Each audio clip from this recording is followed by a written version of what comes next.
Listo. Entremos, demos entrada a la gente. Todo mundo, admitir todo.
Buenos días, ¿me escuchan bien? Buenos días, sí. Buenos días, sí, se escucha muy bien. Perfecto. Entonces, vamos a ir iniciando. Son las 9:35. Queremos darles una cordial bienvenida desde el Instituto de Estudios de la Mujer de la Universidad Nacional en Costa Rica. Les damos una cordial bienvenida a la conferencia titulada La violencia femicida en contextos de crimen organizado. En el contexto actual de Costa Rica, resulta urgente abrir espacios de reflexión sobre el incremento de los femicidios y la creciente incidencia del crimen organizado, fenómenos que no solo se expanden, sino que también reconfiguran las formas en que se ejerce la violencia contra las mujeres. Estas dinámicas evidencian que la violencia femicida no puede comprenderse como hechos aislados, sino como parte de entramados estructurales más amplios que involucran territorios, economías ilegales y disputas de poder, lo que hace aún más relevante su análisis y el que hoy nos convoca. Agradecemos profundamente la presencia de todas las personas hoy aquí en este espacio académico que busca aportar a la comprensión crítica de esta problemática. Antes de iniciar, les solicitamos por favor mantener sus micrófonos apagados durante la actividad para facilitar el desarrollo de la misma. Asimismo, pueden ir colocando sus preguntas en el chat, las cuales serán retomadas en un espacio de diálogo al finalizar la exposición. También, por favor, les recordamos registrar su asistencia a través del enlace que se estará compartiendo en el chat. El día de hoy estamos muy contentas de tener nuevamente a la doctora Raquel Huereca Torres, doctora en Ciencias Políticas y Sociales con orientación en Sociología y profesora investigadora de la Universidad Autónoma Metropolitana Unidad Lerma de México. Cuenta con una sólida trayectoria de más de 2 décadas en investigación y docencia y forma parte del Sistema Nacional de Investigadores Nivel 2. Su trabajo se centra en el análisis de la violencia femicida, las dinámicas de poder, memoria, verdad y justicia, así como en los vínculos entre género, instituciones y procesos sociales. Ha desarrollado investigaciones sobre desaparición de mujeres, violencias de género en contextos estructurales y los desafíos que enfrentan las instituciones para garantizar el derecho a una vida libre de violencia. Es además coordinadora de la Red de Ciencia, Tecnología y Género y del grupo directivo de la Red de Investigación sobre Violencias de la UAM y participa activamente en espacios académicos latinoamericanos como CLACSO. Sus aportes permiten comprender la violencia femicida no como un hecho aislado, sino como parte de entramados sociales, políticos y territoriales complejos, como los que se configuran en contextos de crimen organizado. Sin duda, su aporte resulta fundamental para analizar las múltiples dimensiones de la violencia femicida en la región. Sin más preámbulo, les invitamos a acompañarnos a esta conferencia y les dejo con ustedes, con la doctora Raquel Huereca Torres. Muchas gracias, Misha. Muchas gracias también a Amalia y todas las compañeras del IEM, de la Universidad Nacional de Costa Rica, espacio que yo quiero mucho, con el que tengo un fuerte aprecio y un fuerte cariño. Y bueno, solo quería em, precisar que ya no soy coordinadora de la Red de Ciencia, Tecnología y Género desde el 3 de diciembre de 2025. Concluyó mi periodo en esa gestión. Sigo siendo integrante, pero ya no coordino, ya solo soy integrante. Y bueno, pues sí, muchas gracias por el espacio, por la oportunidad de venir a compartir con ustedes algunas de las reflexiones a las que he llegado con eh, pues varios años de estar acompañando a mujeres en situación de violencia. Después también acompañar a madres que buscan justicia por el feminicidio y la desaparición de sus hijas, y también después me incorporé como actora solidaria con familias buscadoras en algunas búsquedas en campo, ¿no? En territorios. Y quiero decir que he aprendido más sobre la violencia contra las mujeres, la violencia feminicida, acompañando a mujeres en situación de violencia y a madres que buscan justicia, que desde el escritorio. Eso es como un dato, y lo digo porque quizá algunas de las reflexiones que van a ver aquí, algunas pueden parecer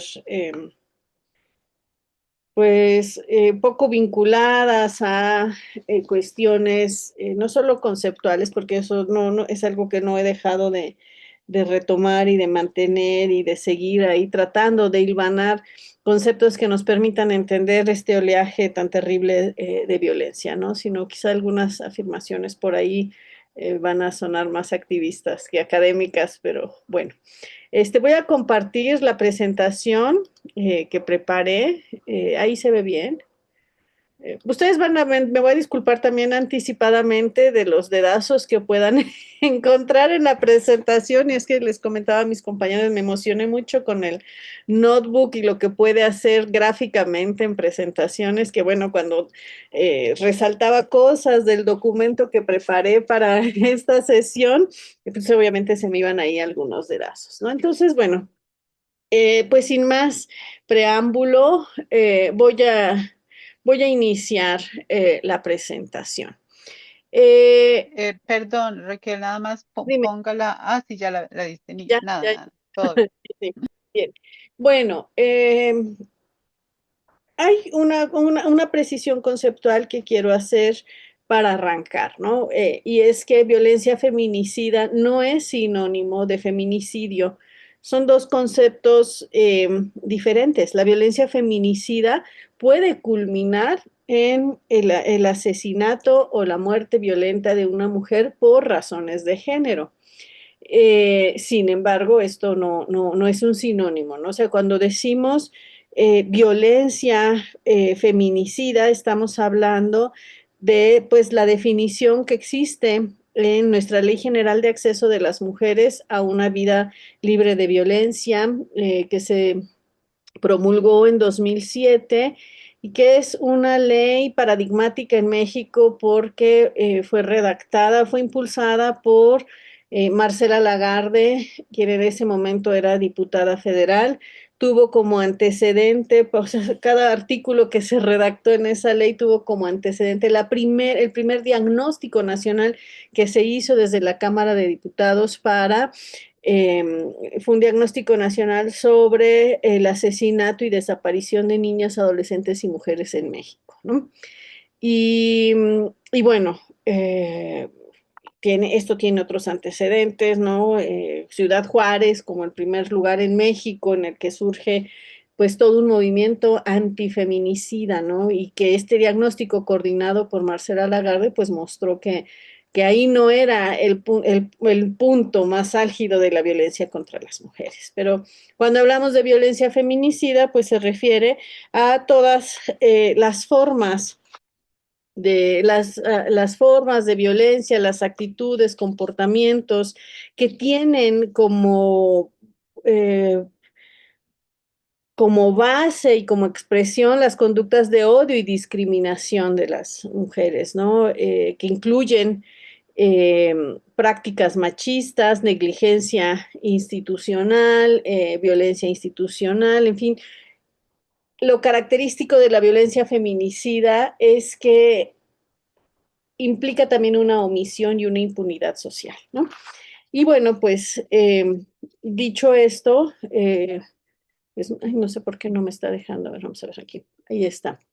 Les quiero compartir también que lo que les voy a presentar, pues es resultado, son los avances, no es resultado porque esta investigación no ha concluido, pero forma parte de una investigación que estoy desarrollando en la UAM, en la unidad Lerma, que es mi unidad de adscripción, y es un proyecto de investigación que lleva por título Hacia una política de memoria, verdad y justicia ante el feminicidio y la desaparición de niñas, adolescentes y mujeres en México, ¿no? Un proyecto de investigación a mediano plazo, ¿no? Y a partir del cual he ido desarrollando diferentes momentos de trabajo de campo y bueno, que me han permitido pues llegar a lo que hoy les voy a presentar, ¿no? En este sentido, cuando hablamos de la naturaleza de la violencia en el caso de México, podemos ver cómo esta evolución de la seguridad pública en México del 2000, y tomo el 2000 como el primer, como el punto de inicio en esta revisión del fenómeno, porque es cuando se crea en México, después de haber firmado la plataforma de acción en Beijing, se crea en México el Instituto Nacional de las Mujeres y se establece también pues ya una serie de instrumentos, ¿no? Para que el Estado tenga los mecanismos para la atención y la defensa de los derechos humanos de las mujeres, ¿no? Entonces, esta evolución que ha tenido la seguridad pública en México de 2000 a 2026, pues ha estado marcada por una transformación sobre la naturaleza que ha tenido esta violencia, ¿no? Donde vamos a mirar cómo los límites entre la delincuencia organizada y las agresiones sistemáticas contra las mujeres son cada vez más porosos, ¿no? Y bueno, este fenómeno no es una coincidencia geográfica.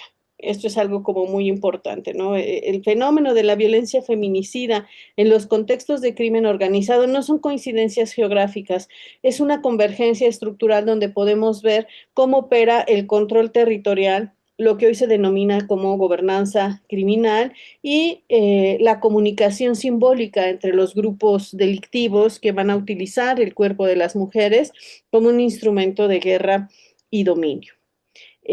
Como nos dice Rita Segato, y cito textualmente, es imposible abordar el problema de la violencia de género y la letalidad al día de hoy en un aumento de las mujeres como si esto fuera un tema separado de una situación de intemperie con la vida, con la suspensión de las normativas que dan previsibilidad y amparo a la gente dentro de una gramática compartida, ¿no? Y eso pues nos permite mirar cómo efectivamente la violencia feminicida, lejos de ser un evento aislado, constituye pues la culminación de una cadena de agresiones, ¿no? Que se va a nutrir de la impunidad y de la incapacidad del Estado para garantizar la seguridad de las poblaciones vulnerables. También en esta convergencia estructural lo que vamos a ver es cómo en contextos de crimen organizado la violencia contra las mujeres, la violencia feminicida, se va a potenciar por la disponibilidad de armas de fuego de alto poder, ¿no? Y la diversificación de las economías ilícitas en las cuales la trata de personas y el tráfico de migrantes se vuelve pues más redituable que la venta de la droga, ¿no? Y la instauración de regímenes de terror en regiones que hoy se denominan como necrozonas, ¿no? Y ahí en esas necrozonas se ve cómo la vida humana es mercantilizada y se impone un silencio, ¿no? Sobre un silencio sobre esta letalidad que funciona también como una estrategia de control. Hay todo un ecosistema de información en el Estado mexicano, a partir del cual podemos ir viendo estos vínculos que les propongo, ¿no? En este análisis, ¿no? Pero sí quiero destacar que las relaciones que aquí estoy planteando no captura cada una de ellas en cabalidad el fenómeno, ¿no? O sea, más bien lo que estoy tratando es de poner en diálogo varios datos, ¿no? Y son estadísticas diferentes y que es muy importante también distinguir cuando hablamos de violencia feminicida, que las encuestas, por ejemplo, las que hace INEGI, estas encuestas donde se resalta la estadística de la mortalidad, donde podemos ver la prevalencia que tiene las experiencias de violencia en la vida, a lo largo de la vida de las mujeres y durante el último año en el que se aplica, nos va a permitir ver una cosa, que es la normalización. Mientras que cuando nos vamos a las estadísticas de la incidencia delictiva, pues ahí son las cifras que nos da el Secretariado Ejecutivo del Sistema Nacional de Seguridad Pública, que nos va a decir mes con mes cuántas carpetas de investigación existen por los diferentes delitos asociados a la violencia, lo que aquí les voy a exponer, en las 32 fiscalías estatales, ¿no? El Registro Nacional de Personas Desaparecidas y No Localizadas se hace a partir de los datos de las fiscalías también y de las comisiones de búsqueda locales, ¿no? Así se integran los datos y ese se está actualizando al momento, ¿no? Y lo que reporta la Fiscalía General, ¿no? ¿Cuáles son los delitos que bajo la Ley Federal contra la Delincuencia Organizada, pues se están observando, ¿no? En contra de las mujeres, ¿no? Y bueno, aquí, pues básicamente, una de las cosas que resalta sobre estas fuentes de investigación es cómo se puede observar la normalización y la expansión y los cambios que ha tenido la violencia contra las mujeres, ¿no? En sus inicios, o sea, cuando se empezaron a hacer las primeras encuestas para medir la prevalencia de la violencia contra las mujeres, que es la encuesta nacional de la dinámica de las relaciones en los hogares, que la CIA la hace, con el INEGI es una encuesta que se aplica, consta cada 4 años, me parece, 4 o 5, cada 5 años, me parece 4 o 5 años, y donde se han ido incorporando todos los tipos y modalidades de violencia, ¿no? También está la encuesta nacional, la ENVIPE de victimización, la encuesta nacional de inseguridad urbana, que nos permite ver cómo está la violencia. Y aquí hay un cambio importante y que inicia con la llamada guerra contra el narcotráfico en México. La violencia feminicida ha mutado de ser una violencia que se expresa solamente en el ámbito doméstico a sumársele una estrategia bélica de control territorial. Es decir, los datos de DIRE venían mostrando hasta 2007 que había un fenómeno de la violencia que tenía como eje las relaciones interpersonales, ¿no? Eran las relaciones de pareja en donde se observaba esa violencia feminicida. A partir de 2007 se ha estabilizado también la violencia feminicida como parte de la gobernanza, de lo que se denomina como la gobernanza criminal, ¿no? Y entonces aquí vemos cómo nuestro cuerpo, el cuerpo de las mujeres ya no solo es un escenario de violencia interpersonal, también es un instrumento de comunicación simbólica y de guerra entre los diferentes grupos delictivos, ¿no? Entonces no podemos separar, ¿no? Como dice Rita Segato, ¿no? Este tema como si solo, eso es algo que ocurre solo en el ámbito privado, ¿no? Esto ocurre amparado por cosas que ocurren en el entorno, ¿no? Ahora, uno de los elementos que destacan para los análisis forenses es cómo a partir de la promulgación de la Ley General de Acceso de las Mujeres a una vida libre de violencia vino en cascada todo un proceso para incluir el tipo penal de feminicidio en los códigos penales, en el Código Penal Federal y luego en los códigos penales estatales. ¿Qué es lo que hace esa anatomía legal del feminicidio? Bueno, el asesinato de una mujer por razones de género ocurre cuando se presenta alguno de los siguientes 6 elementos que señala el tipo penal. Alguno, no tienen que estar presentes los 6 elementos. si hay violencia sexual, es decir, signos de violencia previa o posterior a la muerte, lesiones infamantes, antecedentes de violencia a partir de amenazas, acoso, lesiones, etcétera, ¿no?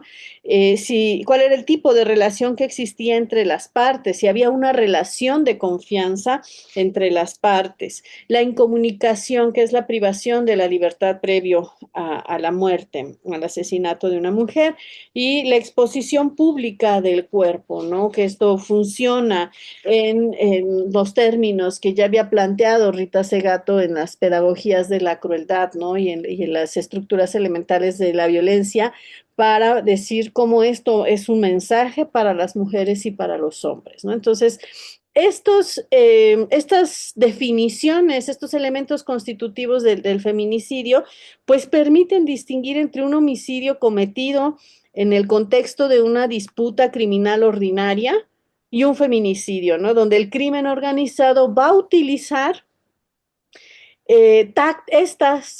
estos elementos como tácticas de violencia de género para enviar mensajes de dominación, ¿no? Y entonces aquí lo alarmante es cómo seguimos, a pesar de tener una normatividad muy robusta, que da claridad normativa, pues el sistema judicial sigue enfrentándose al reto de cómo superar los sesgos a partir de los cuales se clasifican las muertes de mujeres en entornos criminales simplemente como bajas de la guerra contra el narco, ¿no? Y esto invisibiliza la misoginia inherente a muchos de estos actos y también nos muestra cómo las personas operadoras de justicia siguen pensando la justicia desde un orden androcéntrico propio de las sociedades patriarcales.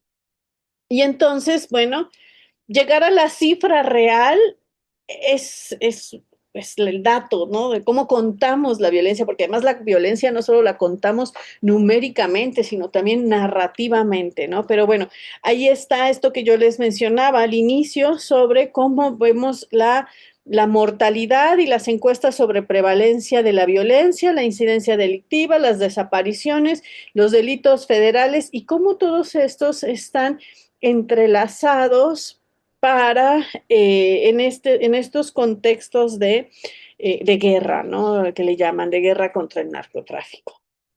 Y aquí hay otro elemento que quiero destacar, ¿no?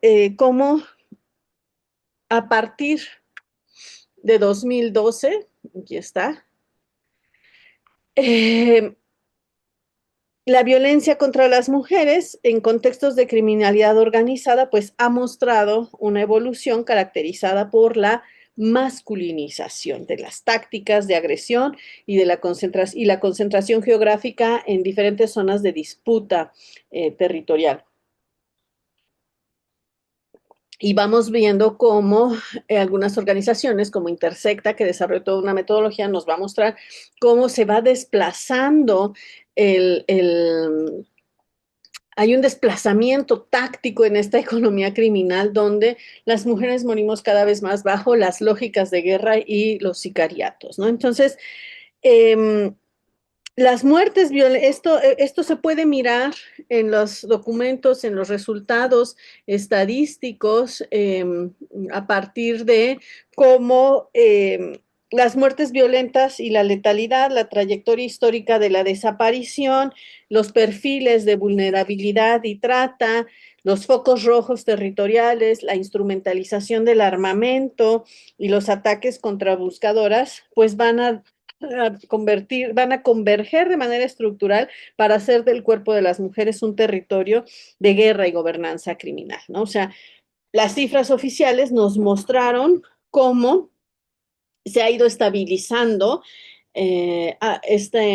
los métodos de ejecución y cómo se va a consolidar la vía pública, la violencia comunitaria, esta modalidad de la violencia como uno de los espacios en los que ocurre la violencia feminicida, ¿no? Tan solo vemos cómo en 2023 se registraron 848 feminicidios y 2.581 homicidios dolosos de mujeres, y en 2025 esa cifra pues fue de 721 feminicidios y 2.074 homicidios dolosos, y tan solo el registro de enero de 2026, perdón, ya reportaba 128 homicidios dolosos de mujeres. O sea, hay como una estabilización con disminuciones pues casi insignificantes en términos cualitativos, también cuantitativos, pero que nos muestra cómo se va haciendo esto todo una convergencia entre el crimen organizado y la violencia feminicida. Lo mismo ocurre con las trayectorias de desaparición entre 2010 y 2026, esto se fue a la alza, ¿no? La desaparición de mujeres tuvo un crecimiento exponencial, sobre todo en el rango de edad de 10 a 14 y de 15 a 20 años, ¿no? Ahí se concentra, ¿no? Y entre 2006 y 2022 los registros crecieron en 4.086%, ¿no? Específicamente para las mujeres en 2006, perdón, se habían registrado 254 casos de desaparición, y en 2024 ya la cifra anual había alcanzado 13.160 mujeres víctimas de desaparición, ¿no? Y bueno, este es el perfil de vulnerabilidad que se ha destacado, que está asociado a la trata, ¿no? Porque hay una afectación desproporcional entre hombres y mujeres en los rangos de edad de 10 a 19 de años, ¿no? Y por eso hay las hipótesis, ¿no? De cómo esto está vinculado a redes de trata sexual y explotación sexual en el crimen organizado. Y los focos rojos territoriales, bueno, pues Sinaloa, Morelos, Chihuahua, ¿no? Sinaloa el primer lugar nacional en feminicidios en 2025, que está asociado a pugnas internas entre las facciones criminales, y Morelos y Chihuahua, segundo y tercer lugar, ¿no? Y un elemento que destaca es cómo el principal método de ejecución desde 2012 es el arma de fuego, ¿no? Ahí tenemos los datos, son reveladores, ¿no? Y bueno, aquí se muestra cómo esta masculinización de la violencia en términos de letalidad y espacio, pues nos va llevando a partir de 2010 a un descenso importante. 2007 es donde empieza el descenso importante de disminución del feminicidio en vivienda y aumento en la vía pública, ¿no? Donde pues el arma de fuego fue el método principal de asesinato de mujeres. No quiere decir que no ocurrían los otros elementos como las lesiones degradantes, la violencia sexual, lesiones infamantes, perdón, violencia sexual y la exposición del cuerpo, ¿no? Que son característicos y son como elementos de tortura previos a esta letalidad que se tiene, ¿no? Y esto pues tiene que ver con este contexto que yo les mencionaba de la guerra contra el narcotráfico, ¿no? Donde ese despliegue militar nos va a llevar a estos repuntes de hasta el 138% en las tasas de homicidio, y cómo pues se va a consolidar toda esta lucha armada, y cómo las desapariciones van a sumarse como un nuevo, desapariciones de mujeres, como estos nuevos elementos, ¿no? Entonces, de las armas blancas y la fuerza física, a partir de 2017, inicia un proceso de consolidación armada, ¿no? En esta letalidad. Y entonces aquí vamos a observar elementos, ¿no? Uno planteado por Rita Segato, que es el efecto de las dos guerras, ¿no? O sea, cómo el despliegue de las Fuerzas Armadas va a exacerbar la violencia de género, porque la estrategia de la guerra contra el narcotráfico no ha contenido la violencia, la ha exacerbado, ¿sí? Pues es un contexto de guerra, las violencias se exacerban, ¿no? Y la impunidad, ¿no? O sea, las tácticas de impunidad por parte del crimen organizado, que incluyen estos ataques sistemáticos contra quienes buscan la verdad, ¿no? Personas defensoras de derechos humanos, buscadoras, etcétera, ¿no? O sea, los asesinatos de personas buscadoras que se han concentrado en Jalisco, Guanajuato y Sinaloa, pues son muestra de cómo las dos guerras y las tácticas de impunidad van a converger para que la violencia por razones de género se convierta en una de las estrategias, ¿no? De gobernanza criminal, ¿no? El cuerpo de las mujeres como un territorio de guerra y como una gobernanza criminal, ¿no? O sea, esta relación entre el crimen organizado y la violencia feminicida no es tangencial, es funcional y es simbólica, ¿no? Y bueno, las últimas investigaciones desarrolladas en la Universidad Iberoamericana, en el Colegio de México, en el Observatorio Ciudadano Nacional del Feminicidio, van a subrayar cómo en estos contextos de gobernanza criminal, la violencia de género es un engranaje sistémico para poder gestionar estas economías ilícitas y de control social. Bueno, el cuerpo territorio, o sea, el marcaje de los territorios no es también físico y eso incluye los cuerpos de las mujeres y Manuela Borsacielo plantea, son los cuerpos de las mujeres y los cuerpos feminizados, culturalmente feminizados, son los que llevan a procesos de desterritorialización eh, desterritorialización mental, ¿no? O sea, cómo este cuerpo se convierte en un dominio, bueno, pues hay un mensaje simbólicos entre cárteles rivales, ¿no? Por ejemplo, en el caso de México se ha planteado que el cambio en los códigos de enfrentamiento entre los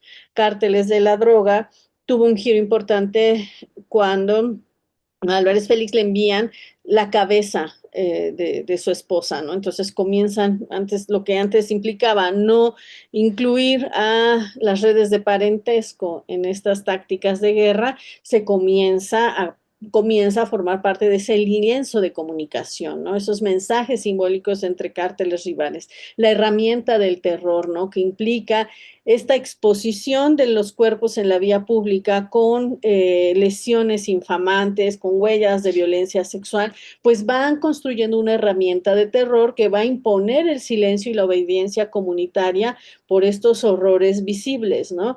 Y el cuerpo como mercancía ilícita, ¿no? Cómo se le extrae un valor económico a través de la trata y la explotación sistemática, ¿no? Y entonces, pues ahí se dan los procesos de desterritorialización mental de los que habla Emanuela Borsacielo, como el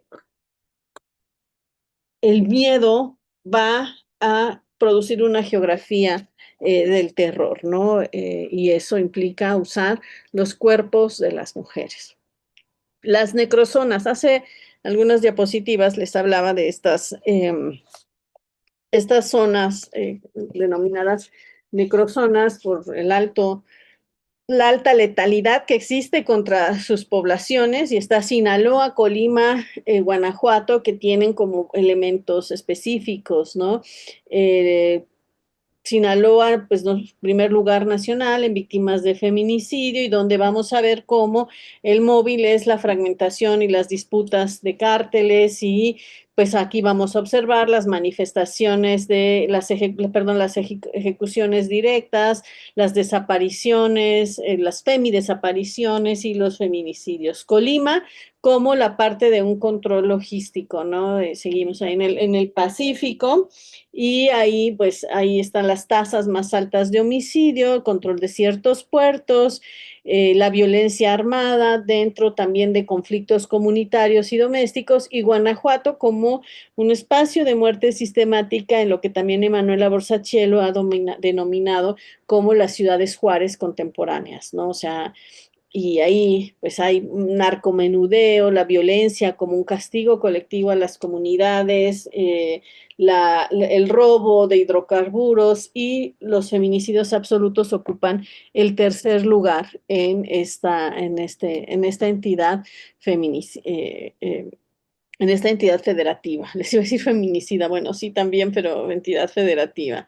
Y bueno, ahí vamos a ver cómo pues los municipios están concentrados en 20 municipios, Los feminicidios, perdón, se concentran en 20 municipios, específicamente, bueno, aquí está Sinaloa, Colima, Guanajuato, y cómo se concentra la violencia en esas entidades, ¿no? Y cómo ahí va a generar, pues, una percepción de inseguridad para las mujeres que resulta paralizante y que es lo que ha traído en México a partir de 2016, esto que hemos denominado la primavera violeta al estudiar los movimientos feminicidas, los movimientos feministas, perdón, lo que observamos es cómo a partir de 2016 este movimiento feminista de las jóvenes emerge como un reclamo ante esa inseguridad urbana, ¿no? Que termina siendo pues completamente paralizante, ¿no? Y aquí vamos a ver cómo es que en las necrozonas, pues se va construyendo una soberanía criminal, ¿no? O sea, la violencia feminicida, nos dice Carolina Hasso, no es un fallo del sistema, es la política pública del crimen organizado, ¿no? Ya en otras discusiones y reflexiones sobre estos estados paralelos que se construyen en el crimen organizado, pues primero desplazan al Estado, donde pues hay vacíos institucionales, ¿no? Lo que se vuelve soberano en la omisión. Eh, y también, pues, en esta pérdida del monopolio, no solo de la justicia, sino también del ejercicio de la violencia, ¿no? Luego viene una fase de gobernanza criminal donde los cárteles van a imponer un nuevo orden legal y económico que está basado en el monopolio de la fuerza bruta. Y viene después una fase de mercantilización de la vida, donde pues las personas ya somos reducidas a capital fungible, ¿no? Por esclavitud, por reclutamiento forzado, por trata, y llegamos en estas necrozonas pues ya a una última fase que es la normalización de la letalidad, ¿no? Y esta violencia extrema como mecanismo regulador, ¿no? En las sociedades, en las comunidades. Y aquí aparece esto que plantea el eje vertical y el eje horizontal, que plantea como narcomensajes en las pedagogías de la crueldad. ¿Por qué el cuerpo se vuelve un interlocutor? En el eje vertical, pues, el daño físico al cuerpo de las mujeres como víctimas es un mensaje jerárquico de hombres hacia mujeres en general dentro de las sociedades patriarcales. Pero en el eje horizontal es la comunicación simbólica y la demostración de poder entre hombres, ¿no? Que establece también un sistema de jerarquía, en este caso una jerarquía letal entre los hombres, ¿no? Las víctimas como mensaje, ¿no? Como la violencia extrema no está diseñada para castigar a las mujeres, está diseñada para enviar este mensaje de virilidad, ¿no? O sea, son pedagogías de la crueldad porque son actos diseñados para desensibilizar a la sociedad y normalizar la expropiación de la vida, ¿no? El cuerpo de las mujeres es el mensaje en la interlocución entre hombres y los narcomensajes que utilizan etiquetas de limpia social, no sé, por ejemplo, aquellos en los que se justifican asesinatos para exterminar o eliminar a violadores o maltratadores, pues son tácticas de los grupos criminales para posicionarse como protectores morales de la comunidad, ¿no? Y así bajo ese discurso justiciero hay un proceso de apropiación de los cuerpos femeninos, ¿no? Y en estas necrozonas, la institucionalidad estatal es suplantada por una gobernanza criminal que va a decidir entre la vida y la muerte de las personas de esas comunidades, ¿no? Y en esos espacios, en esas necrozonas, las mujeres somos desposeídas de nuestro cuerpo, convirtiéndonos en botines de guerra o trofeos, ¿no? Para los líderes criminales, perdón. Y aquí, pues, la violencia sexual y el feminicidio en estos contextos ya no son delitos interpersonales, son herramientas de control territorial, ¿no?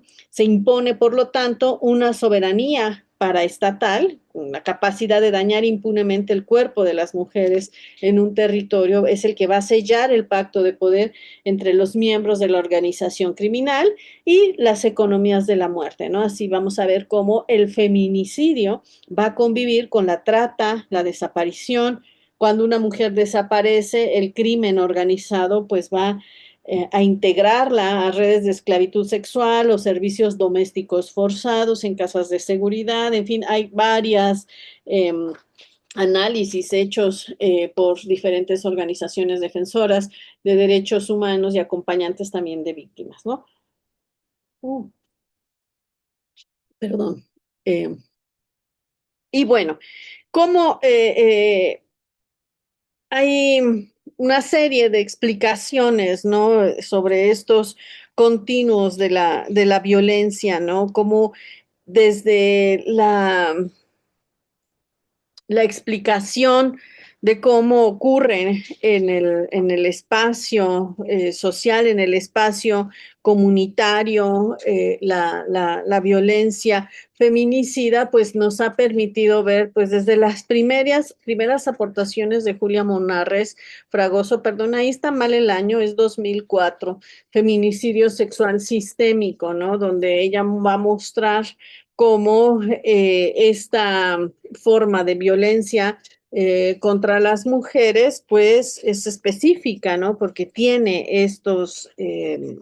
estas marcas en los cuerpos, ¿no? Estas huellas de la violencia sexual, ¿no? Lo que Jules Falket denomina como la pax neoliberalia, ¿no? Este feminicidio como técnica de limpieza, ¿no? Que sirve para aterrorizar la mano de obra, para asegurar las economías del enclave, lo que plantea Manuela Borsacielo sobre los cuerpos, territorio y donde se va a ver cómo se va marcando, ¿no? Y en las investigaciones periodísticas realizadas por Lidiet Carrión, pues le permitieron llegar a proponer cuestiones como la hermenéutica de la violencia, ¿no? El feminicidio, ese ambiente feminicígeno, ¿no? Le llama Lidiet Carrión a cómo esos crímenes prevalecen en la sociedad y forman vasos comunicantes entre el crimen organizado y las autoridades, ¿no? Y pareciera entonces que en esta hermenéutica de la violencia, el feminicidio forma parte de un proyecto civilizatorio de control absoluto, ¿no? Y lo que he tratado de ir nombrando como los horrores de género para referir a estas violencias que están en nuestras biografías, ¿no? Y no necesitamos haberlas vivido directamente, ¿no? O sea, el estar en comunidades donde sabemos que desaparecen mujeres, donde se encuentran cuerpos de las mujeres en la vía pública con lesiones infamantes, con violencia sexual, en fin, pues nos sitúa en un contexto de guerra contra las comunidades, ¿no? Donde a ello, pues si sumamos la violencia epistémica, pues vamos a ver cómo esta violencia es una guerra contra las familias, contra las comunidades y va borrando la autoridad femenina en los discursos institucionales, ¿no? Y bueno, ahí hemos intentado ir avanzando y mostrar cómo hay una expansión burocrática en la cual, pues a pesar de que tenemos marcos muy robustos, hay incoherencias políticas, ¿no? O sea, en muchos escenarios se ha planteado reformar las leyes, crear nuevas leyes, ¿no? Por ejemplo, esta la ley contra el feminicidio que se acaba de promulgar, pues no es otra cosa más que una ley que mandata que se cumplan las leyes y la convencionalidad en derechos humanos de las mujeres que ya existen, ¿no? Entonces hay un marco normativo muy robusto que está siendo inutilizado porque seguimos viviendo en instituciones y en espacios pues, jurídicos profundamente androcéntricos y machistas, ¿no? Ahí las universidades tenemos una gran responsabilidad en no seguir egresando profesionistas formados desde visiones androcéntricas del mundo, ¿no? Y aquí hay una cuestión muy interesante y que necesitamos siempre poner atención en ello. Cuando les hablaba de las estadísticas en esta como nota metodológica sobre los datos, ¿no? Que nos dan indicadores sobre la violencia contra las mujeres, pues veíamos cómo hay al menos la ENDIRE nos va a ir mostrando, es una estadística que lo que nos va a mostrar es cómo se normaliza la violencia contra las mujeres y en este sentido, esa violencia pues se va a convertir en la antesala, ¿no? De otras formas de violencia. Nosotros tenemos en la punta del iceberg todo lo visible, ¿no? Que son los feminicidios confirmados y que van a constituir una métrica oficial y final de esta letalidad armada. O sea, vemos feminicidios, vemos homicidios dolosos, tenemos un conteo, muchas veces inexacto, porque además todos estos datos son inexactos. Si contrastamos lo que dicen las encuestas sobre violencia, los datos de procesos judicializados sobre feminicidio y desaparición, lo que reporta el Registro Nacional de Personas Desaparecidas, que también se hace desde lo que dicen las fiscalías, bueno, no dicen desde lo que las fiscalías informan, y si eso lo contrastamos con lo que nos dice la ENVIPE, que es la encuesta de victimización y percepción sobre la seguridad, ENVIPE nos dice que solo entre el 20 y el 15% de los delitos se denuncian. O sea, estamos hablando de este andamiaje estructural donde no solamente está la crisis de desaparición, está la trata y la explotación, están los ataques a buscadoras, sino está todo aquello que no se ha denunciado y por lo tanto no es visible en esos reportes que hacen las fiscalías, ¿no? Entonces, aquí lo que vemos es, pues, cómo hay un entorno de normalización de la violencia que no nos permite mirar a profundidad lo que está ocurriendo, ¿no? El panorama de las encuestas nacionales de dinámica de los hogares, que es nuestra encuesta nacional en México para medir la prevalencia, pues es desolador porque vemos que el 70% de las mujeres reporta incidentes de violencia a lo largo de su vida, ¿no? Y en los últimos meses, en los últimos 12 meses previos a la aplicación de la encuesta, pues la cifra es del 42.8% de las mujeres, ¿no? Que reportan haber experimentado violencia. Eso es un panorama de normalización, pero esa violencia estructural normalizada es el caldo de cultivo sobre el cual va a operar el crimen organizado, ¿no? Las mujeres que viven en entornos de alta violencia doméstica o comunitaria son más vulnerables a ser captadas por las redes de trata o a quedar atrapadas en los fuegos cruzados, en estas cuestiones que han sido incluso mediáticas, ¿no? En la búsqueda de empleo, caer en estas redes de trata, ¿no? Y bueno, la última encuesta nos revela cómo uno de los ámbitos de mayor riesgo es el comunitario, con el 45.6% de las experiencias de violencia y la relación de pareja con el 39.9%, ¿no? Esto nos permite subrayar que la violencia feminicida no solo proviene de extraños y criminales, sino de una estructura social que tolera la agresión contra la mujer. Esa estructura social en la que yo he observado lo que denomino los horrores de género, ¿no? Estas experiencias biográficas asociadas con la violencia letal, ¿no? De manera yuxtapuesta, ¿no? Por eso es que Carolina Hasso nos dice que la evaluación de cualquier política que se limite a un solo indicador está operando sobre una ficción. Si queremos solamente operar desde lo visible, que sería el feminicidio, la desaparición, los homicidios dolosos confirmados, nos olvidamos de estos tres elementos que siguen siendo visibles, pero que coexisten con esa otra normalización de la violencia, ¿no? Otra cifra oculta es la desaparición como tecnología de encubrimiento. El crecimiento histórico de las personas desaparecidas nos va mostrando ya con claridad ese perfil de vulnerabilidad que les mencionaba hace un momento, que es un indicador clave de las redes de trata y que nos lleva a ver cómo hoy día la desaparición es la tecnología del encubrimiento utilizada por el crimen organizado para seguir en ese estado de omisión y de impunidad. Ya casi voy a terminar.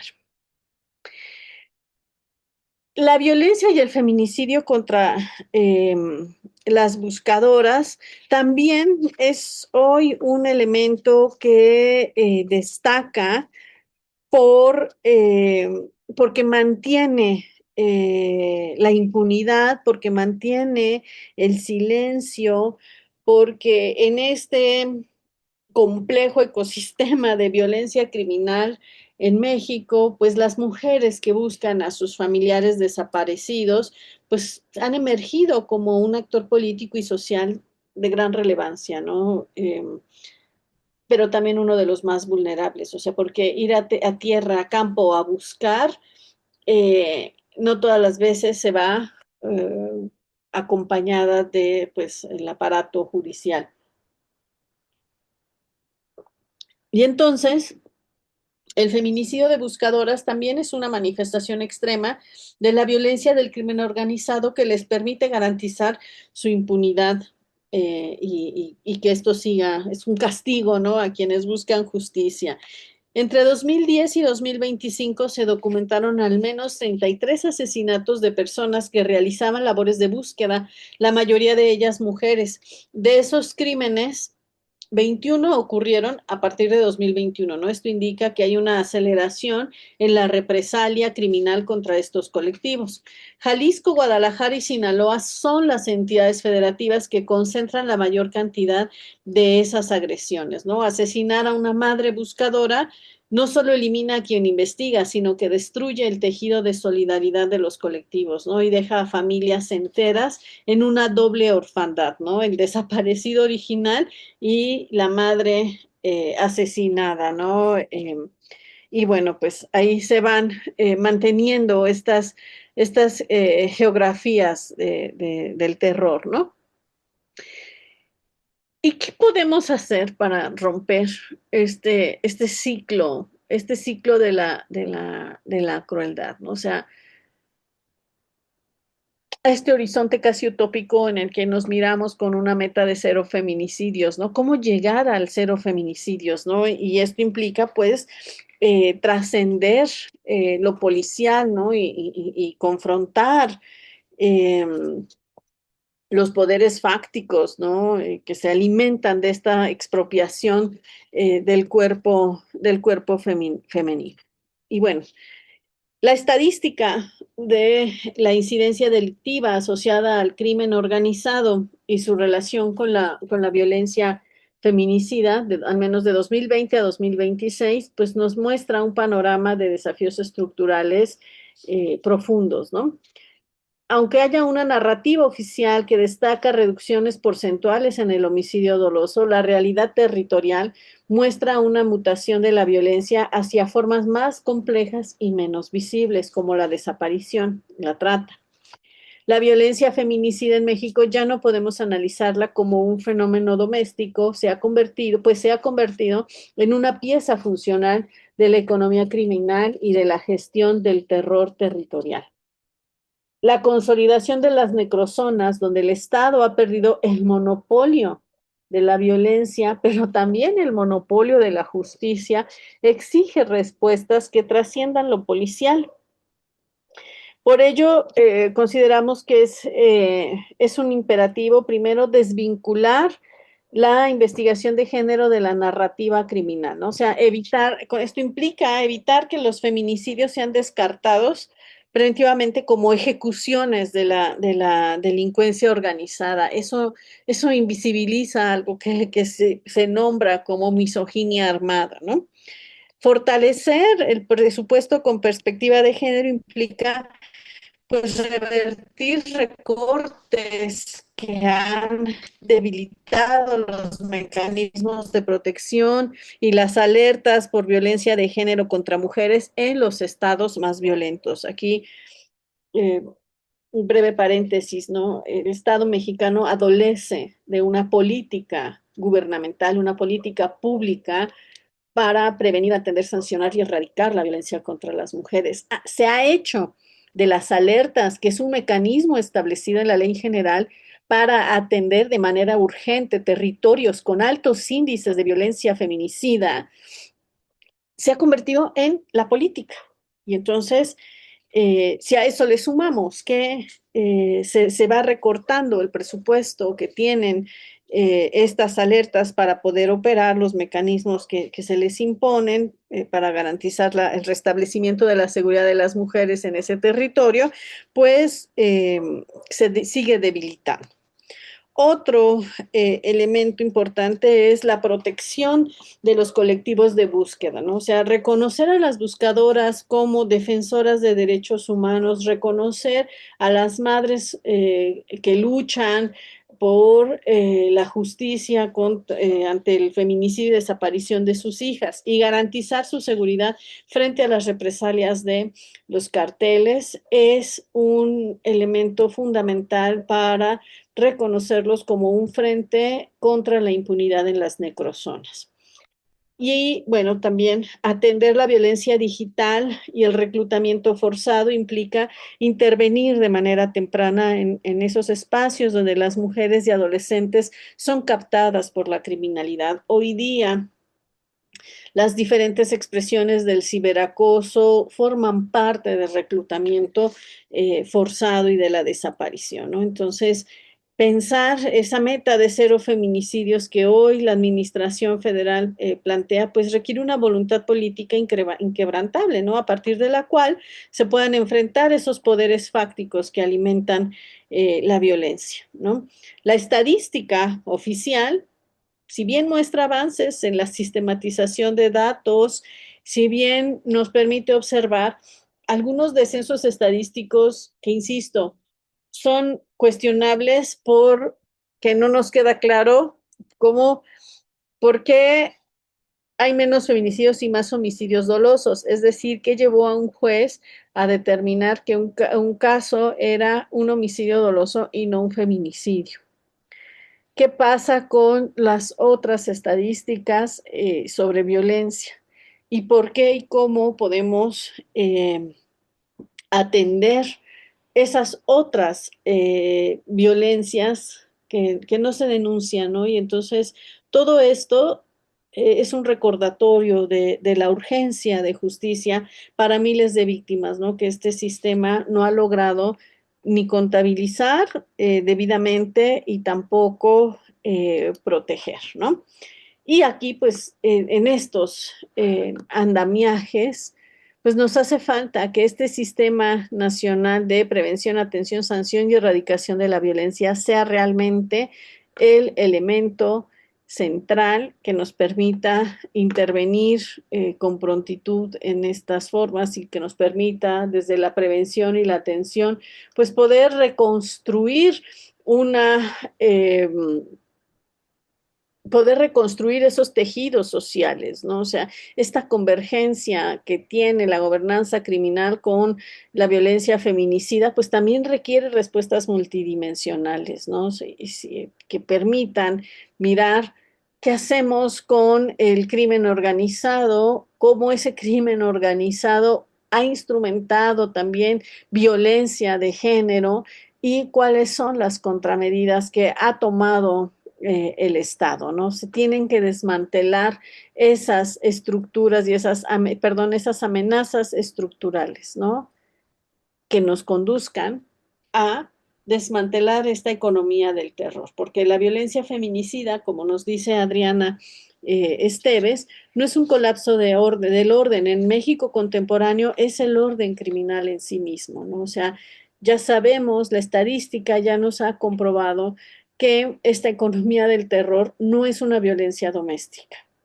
La violencia feminicida hoy día es una pieza fundamental de la economía y la gobernanza criminal.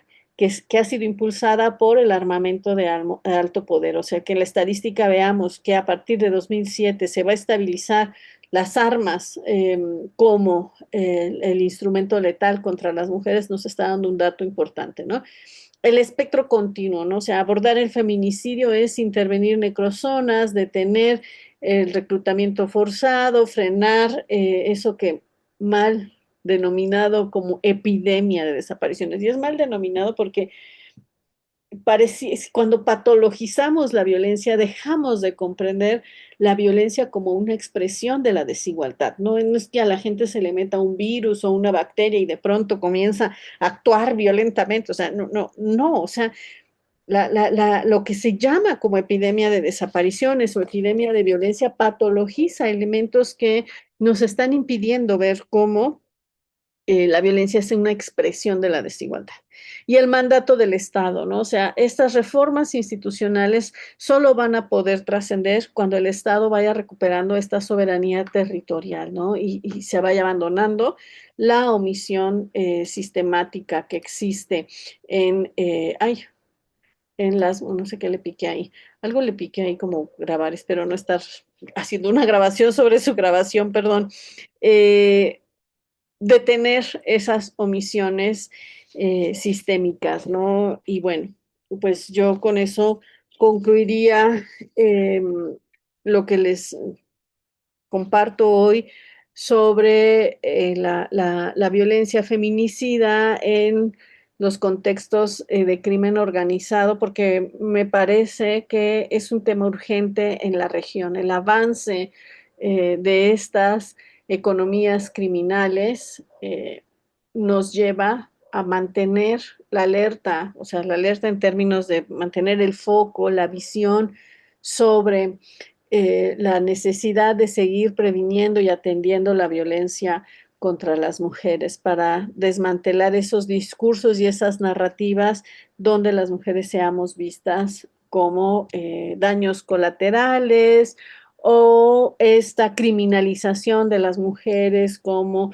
pues es que algo estaba haciendo, por eso le pasó lo que le pasó. En fin, tenemos un trabajo muy urgente, universidades, sociedad civil, gobierno, sobre todo el aparato judicial del gobierno para poder atender esta violencia sistemática que estamos viviendo hoy día en la región. Muchas gracias por su atención.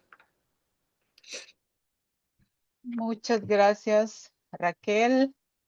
Vamos a revisar a ver si tenemos, a ver, algunas preguntas en el chat. Parece que no. Sí. Tenemos una pregunta y luego, si quieres, abrimos el micrófono para unas 4 preguntas más y con eso estamos terminando, ¿sí? Tenemos aquí una pregunta escrita que dice, ¿cómo podemos acceder a los textos en los que aborda el término sobre los horrores de género? Se te apagó el Sí, micrófono. lo apagué porque pensé que iban a abrir ustedes micrófono los demás participantes. Sí, bueno, está disponible en Academia Edu, lo puedo compartir también con el YEM, son textos además de difusión abierta, ¿no? Porque como son resultados de investigación y bueno, en el feminismo siempre hemos sostenido las feministas académicas el acceso abierto, entonces con gusto lo puedo compartir. Perfecto. Entonces vamos a abrir el micrófono para 4 preguntas. Aquí ya tenemos una escrita. Un segundo. Dice, ¿puedo diferenciar entre femicidio y violencia femicida? Me imagino que puedes. Ajá. Ujú. Sí, el feminicidio es el asesinato de una mujer por razones de género.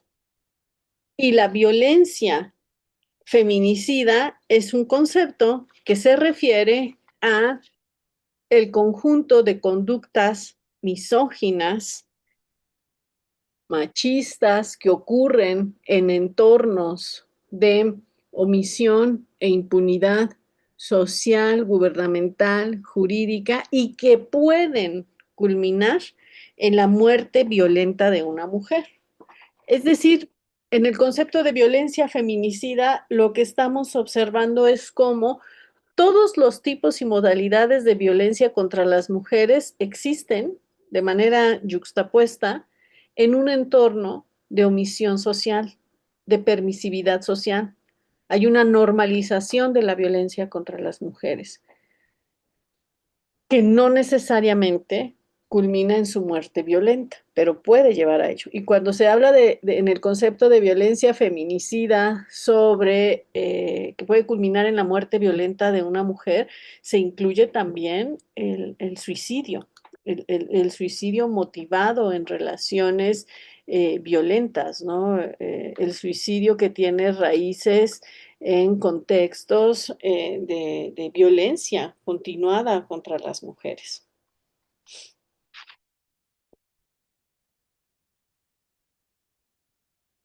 No sé si eso aclara la diferencia. Bueno, yo creo que sí. Vamos a seguir con las preguntas. Dice Ana María, hola Raquel, qué gusto saludarte como siempre. ¿Conoces de trabajos institucionales a nivel local, regional? Si hay algún tipo de plan de trabajo a nivel público. Ujú.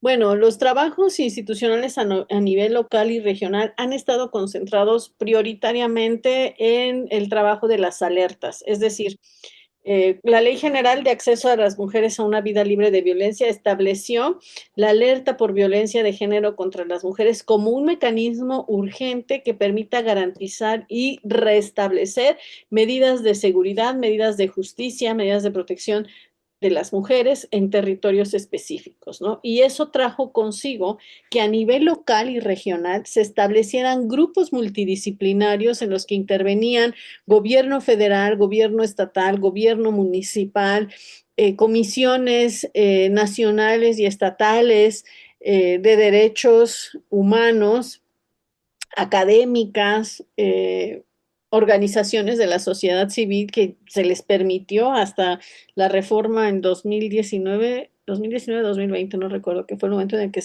2019, porque fue antes de la pandemia, que se permitió que las peticionarias, que casi siempre eran organizaciones no gubernamentales feministas, participaran de estos trabajos. Y entonces ahí se han hecho estos diagnósticos. Por eso yo les decía que a nivel gubernamental carecemos. En México no hay una política de prevención, atención, sanción y erradicación de la violencia. Esa política no existe. Se ha dejado en las alertas el establecimiento de esos mecanismos. Y ahí son donde prioritariamente están estos trabajos institucionales, Ana María, también están en algunas comisiones de derechos humanos y en asociaciones y organizaciones no gubernamentales, ¿no? Que trabajan.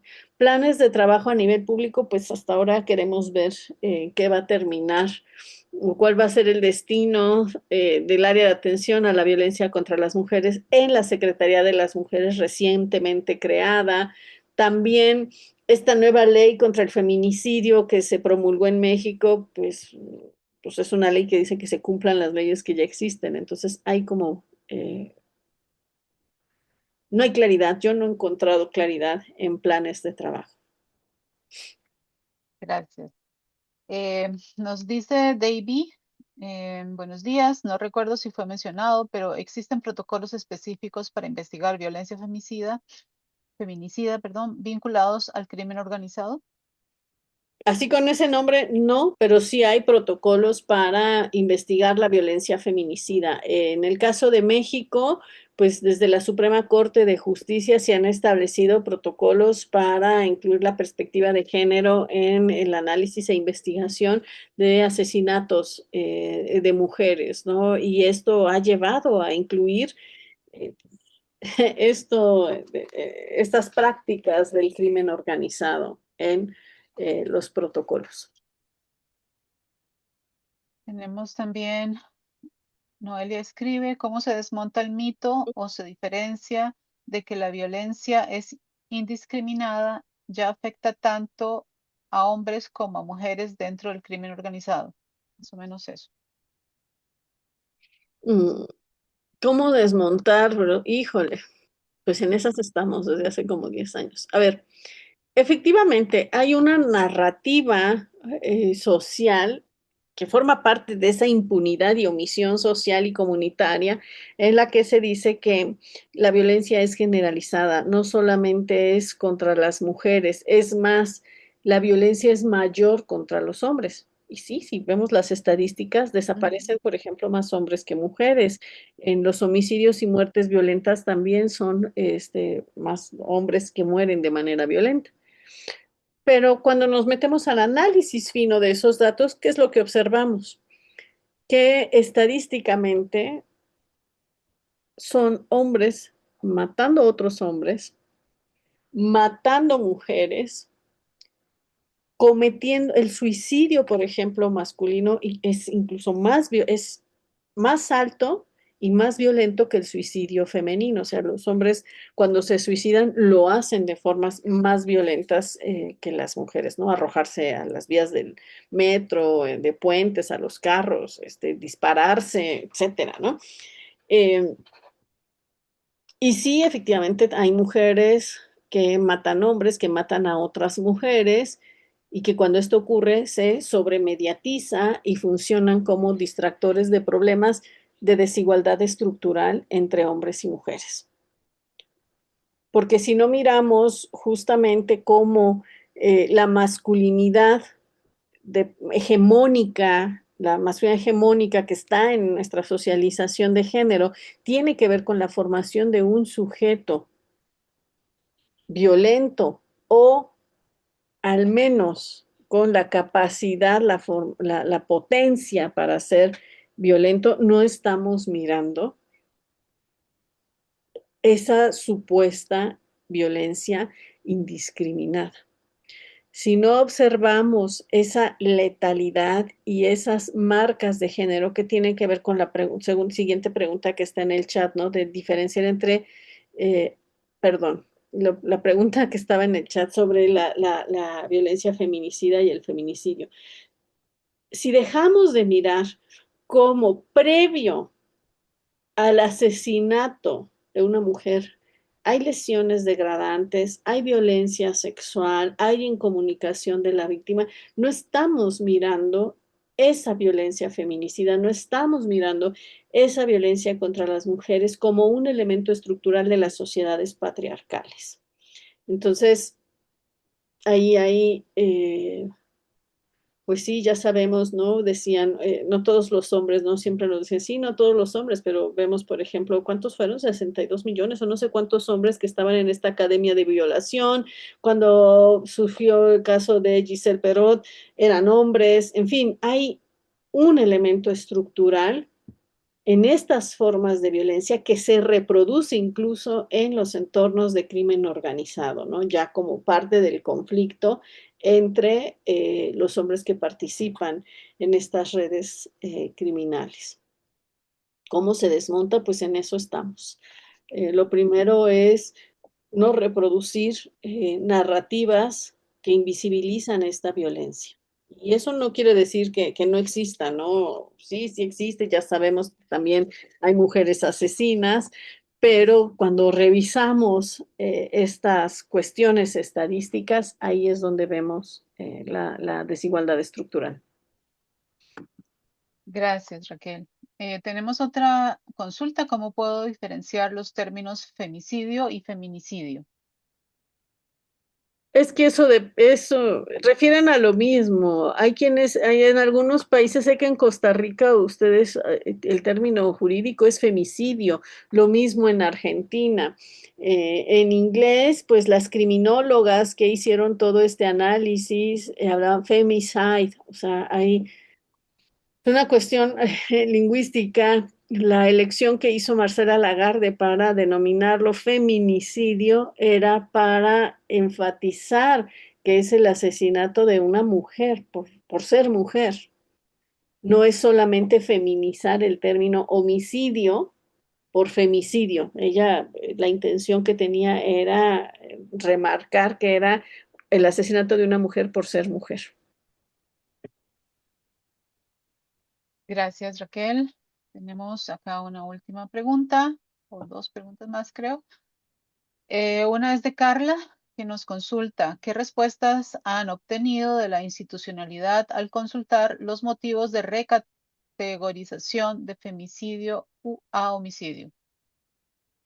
Silencio. No hay como una respuesta, ¿no? O sea, ahí está la estadística, son homicidios dolosos, no son feminicidios.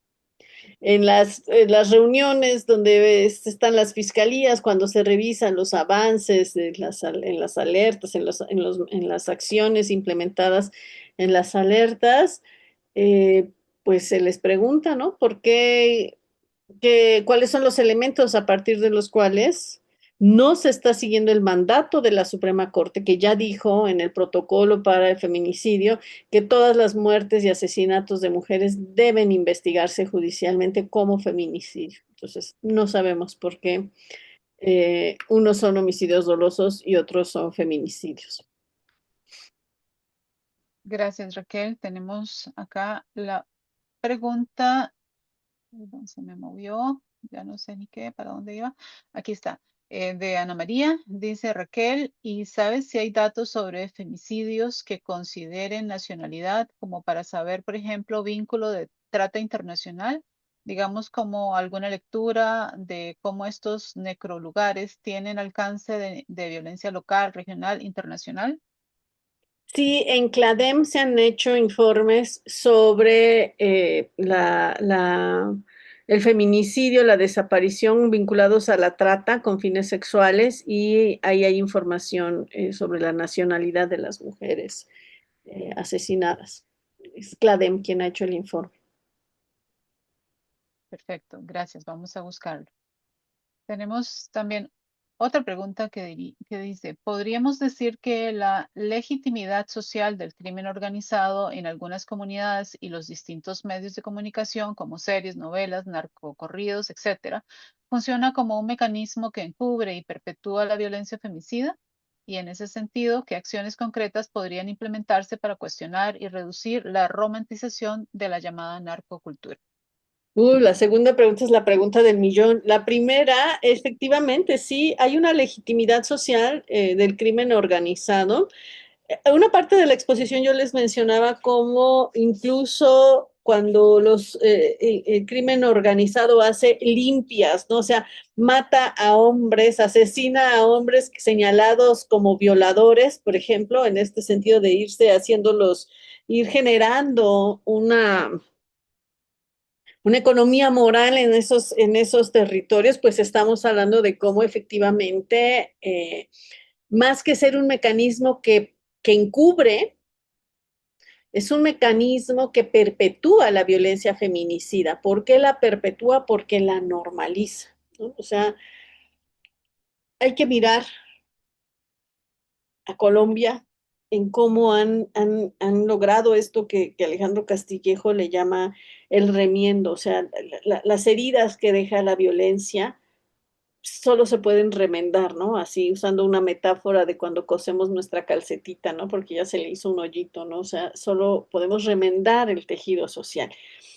Se perpetúa y se normaliza la violencia feminicida y digo, hay que mirar a Colombia, recuerdan esta novela de Sin tetas no hay paraíso, ¿no? Cómo los códigos de la narcocultura funcionan también como mecanismos jerárquicos de aspiración social en las culturas juveniles, ¿no? O sea, cada vez, así como en los 80s, había un fenómeno en Colombia en que algunas adolescentes querían ser las novias del chico malo, ¿no? Y eran esos chicos malos los que les pagaban las cirugías plásticas. Tenemos fenómenos iguales que se han replicado en estas culturas criminales, ¿no? Basta decir que uno de los líderes del narcotráfico en México, pues se casó con una reina de belleza, ¿no? La figura de las mujeres dentro de esta narcocultura, pues normaliza esas formas de violencia, ¿no? Que tienen que ver con normalizar los cuerpos de las mujeres como objeto sexual, normalizar los vínculos entre hombres y mujeres en los cuales hay un hombre que es el chico malo que enamora a todas las chicas, ¿no? En las comunidades. Entonces, hay que acciones concretas, pues habría que mirar de qué manera podemos limitar la expansión de estos productos culturales en las plataformas de streaming, en las películas que van difundiendo, ¿no? Cómo acercar en esos contenidos una crítica social, ¿no?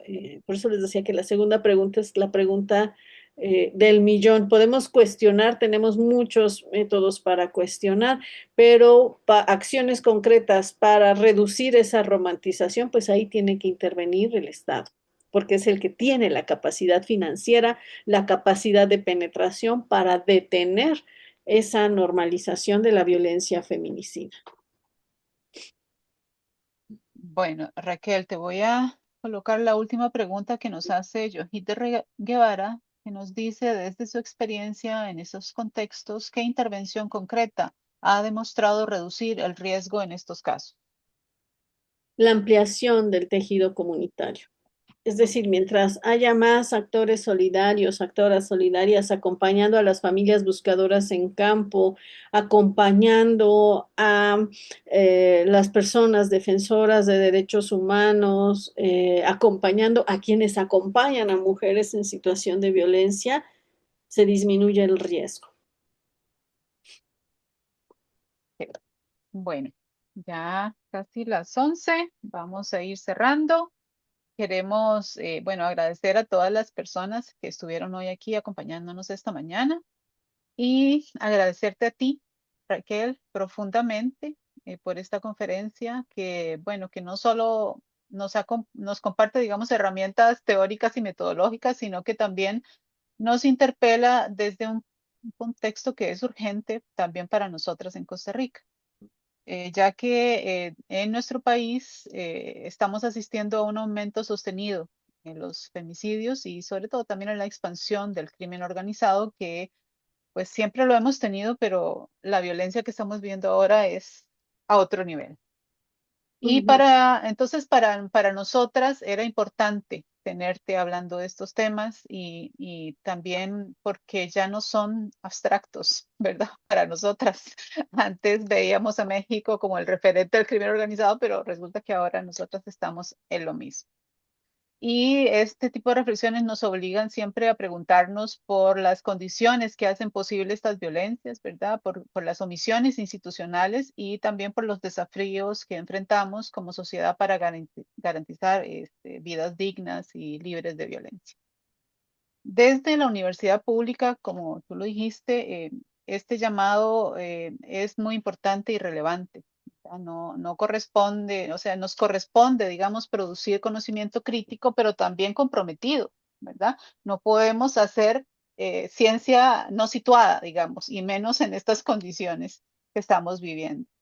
Y también el hecho de tener que formar profesionales capaces que comprendan la complejidad de estas problemáticas y también de que puedan incidir en su transformación, ¿verdad? Aquí tenemos estudiantado del IEM hoy presente, entonces les agradezco también a ellas y a ellos que están aquí.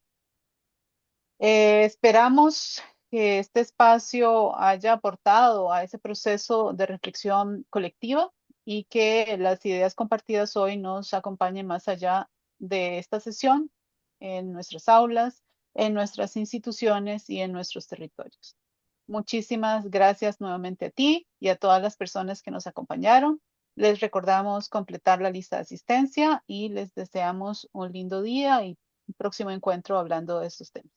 Gracias. Muchas gracias. Gracias al IEM, que reitero mi cariño al instituto, a la Universidad Nacional de Costa Rica. Y siempre hay que mirarnos y enredarnos porque nunca pensar que eso no nos va a pasar en nuestras comunidades. Creo que es la lección en México, ¿no? Nunca no pensar que eso no iba a pasar en nuestras comunidades nos puede salvar de muchas cosas. Bueno, muchas gracias. Que tengan una linda mañana.